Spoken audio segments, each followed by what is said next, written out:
ಇವತ್ತು ಶಾಹಿ ತುಕಡ ಅನ್ನೋ ಸ್ವೀಟ್ನ ಮಾಡ್ಕೋತಾ ಇದ್ದೀವಿ. ಅದಕ್ಕೆ ಫಸ್ಟು ರಬಡಿ ರೆಡಿ ಮಾಡ್ಕೊಳ್ಳೋಣ ನಾವು. ಇಲ್ಲಿ ನಾನು ಅರ್ಧ litre orange colour packet use ಮಾಡ್ಕೋತಾ ಇದ್ದೀನಿ.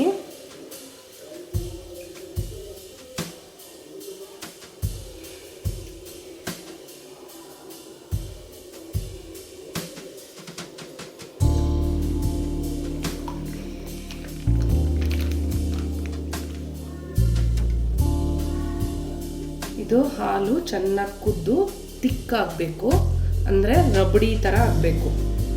ಸೊ ಇದು ಕುದಿಯೋಕ್ಕೆ ನಮಗೆ ಏನಿಲ್ಲ ಅಂದರೂ ಅರ್ಧ ಅವರ್ ಮೇಲೆ ತಗೊಳುತ್ತೆ. ಇವಾಗ ಇದು ಸ್ವಲ್ಪ ಕಡಿಮೆ ಆಗಿದೆ ಕುದ್ದು, ಕಾಲು ಭಾಗ. ನಾವು ಇದಕ್ಕೊಂದು ಸ್ವಲ್ಪ ಕೋವಾ ಆ್ಯಡ್ ಮಾಡ್ಕೊಳ್ಳೋಣ, ಅಂದರೆ ಸ್ವಲ್ಪ ಬೇಗ ತಿಕ್ಕಾಗುತ್ತೆ, ಗಟ್ಟಿಯಾಗುತ್ತೆ ಕೋವಾ ಆ್ಯಡ್ ಮಾಡಿಕೊಂಡ್ರೆ. ನಾನು ಒಂದು ಕಪ್ಪಷ್ಟು, ಚಿಕ್ಕ ಕಪ್ಪಷ್ಟು ಕೋವಾನ ಆ್ಯಡ್ ಮಾಡ್ಕೊತಾ ಇದ್ದೀನಿ. ಈ ಕೋವಾ ಫುಲ್ಲು ಮಿಕ್ಸ್ ಆಗಬೇಕು.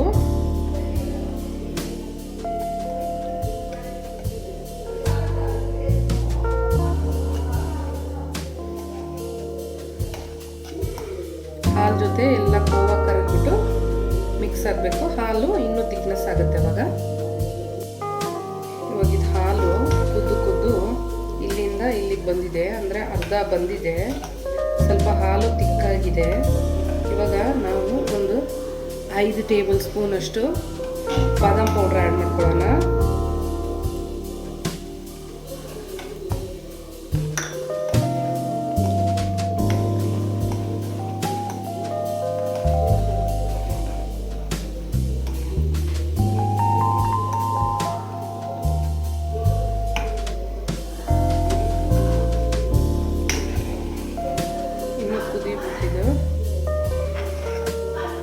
ಇವಾಗ ಇದ್ರ ಜೊತೆ ನಾನು 4 ಬಾದಾಮು ಆಮೇಲೆ 4 ಪಿಸ್ತಾನ ಚಿಕ್ಕದಾಗಿ ಕಟ್ ಮಾಡಿ ಇಟ್ಕೊಂಡಿದ್ದೀನಿ. ಇದನ್ನು ಇವಾಗ ಸೇರಿಸೋಣ.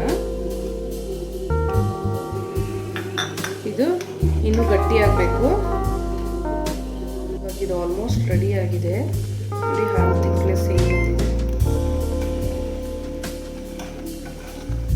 ಈ ಟೈಮಲ್ಲಿ ನೀವು ಕೈ ಆಡಿಸ್ತಾನೆ ಇರಬೇಕು, ಇಲ್ಲಾಂದರೆ ಕೆಳಗಡೆ ತಳ ಸೀದು ಹೋಗ್ಬಿಡುತ್ತೆ. ಹಾಲೆಲ್ಲ ತಳ ಹತ್ಕೊಳ್ಳುತ್ತೆ. ಇನ್ನೊಂದು 2 ನಿಮಿಷ 3 ನಿಮಿಷ ಆದಮೇಲೆ ನಾವು ತೆಗೆದ್ಬಿಟ್ಟು ಕೆಳಗಡೆ ಇಟ್ಕೊಳ್ಳೋಣ.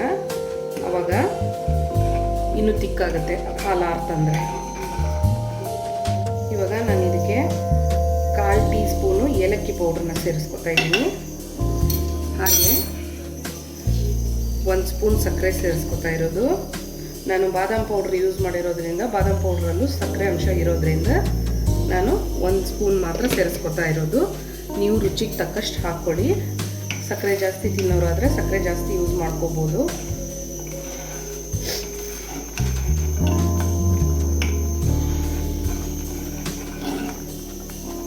ಇವಾಗ ಇದು ಆಲ್ಮೋಸ್ಟ್ ರೆಡಿ ಆಗಿದೆ. ಇವಾಗ ಕೆಳಗಡೆ ಇಳಿಸಿ ಇಟ್ಕೊಳ್ಳೋಣ. ಸ್ವಲ್ಪ ಇದು ಆರಬೇಕು, ಅಂದರೆ ನಾವು ಮೇಲೆ ಬ್ರೆಡ್ನ ಫ್ರೈ ಮಾಡಿ ಅದಕ್ಕೆ ಹಾಕೋಕ್ಕೆ ಕರೆಕ್ಟಾಗಿರುತ್ತೆ. ಇವಾಗ ನಾನು ಇದನ್ನು ಸ್ಟವ್ ಆಫ್ ಮಾಡಿಬಿಟ್ಟು ಕೆಳಗಡೆ ಇಳಿಸಿ ಇಟ್ಕೋತೀನಿ.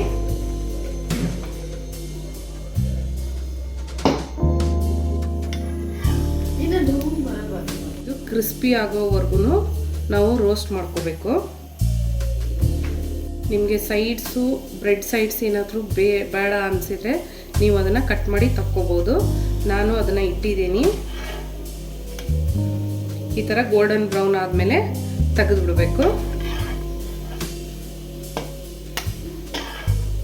ಇದೇ ಥರ ಎಲ್ಲನೂ ಫ್ರೈ ಮಾಡ್ಕೋಬೇಕು ನಾವು.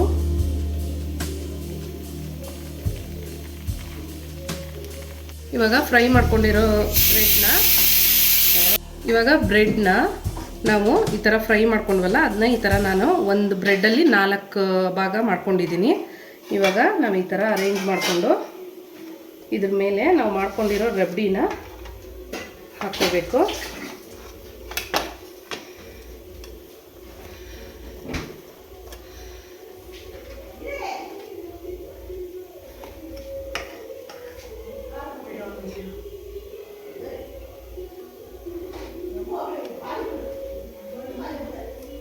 ಈ ಥರ ನಾವು ಮಾಡ್ಕೋಬೇಕು. ಇದು ಹಾಕ್ಕೊಂಡಾದ್ಮೇಲೆ ಇದು ರೆಡಿ ಆಗಿದೆ. ಇವಾಗ ಮೇಲೆ ಡೆಕೋರೇಷನ್ಗೆ ಬೇಕಂದರೆ ಡ್ರೈ ಫ್ರೂಟ್ಸ್ನ ಹಾಕ್ಕೋಬೋದು. ನಾನು ಹಿಂಗೆ ಸರ್ವ್ ಮಾಡ್ತಾಯಿದ್ದೀನಿ.